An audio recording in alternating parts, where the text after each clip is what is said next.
I want to know, is there any way that kids can develop the delayed gratification skill? It's interesting if you think about, we'll take it to a broader point, but if you think of a 30-year government bond paying 3%, and you allow for, as an individual, paying some taxes on the 3% you'll receive, and you'll have the Federal Reserve Board saying that their objective is to have 2% inflation, you'll really see that that delayed gratification, if you own a long government bond, is that you get to go to Disneyland and ride the same number of rides 30 years from now that you would if you did it now. The low interest rates for people who invest in fixed dollar investments really mean that you really aren't going to eat steak later on if you eat hamburgers now, which is what I used to preach to my wife and children and anybody else that would listen many years ago. So I don't necessarily think that for all families in all circumstances that saving money is necessarily the best thing to do in life. I mean, if you really tell your kids they can, whatever it may be, they never go to the movies or will never go to Disneyland or something of the sort, because if I save this money 30 years from now, we'll be able to stay a week instead of 2 days. I think there's a lot to be said for doing things that bring you and your family enjoyment rather than trying to save every dime. I always believed in spending 2 or 3 cents out of every dollar I earned, saving the rest. But I've always had everything I wanted. I mean, one thing you should understand,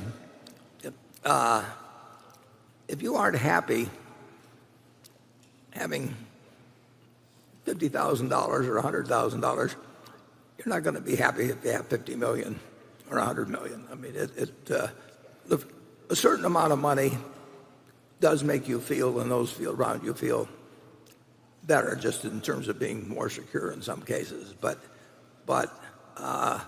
loads and loads of money. I've probably known as many rich people as just about anybody, and I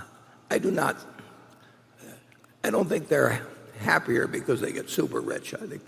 I think they are happier when they don't have to worry about money. But you don't see a correlation between happiness and money beyond a certain place. So don't go overboard on delayed gratification.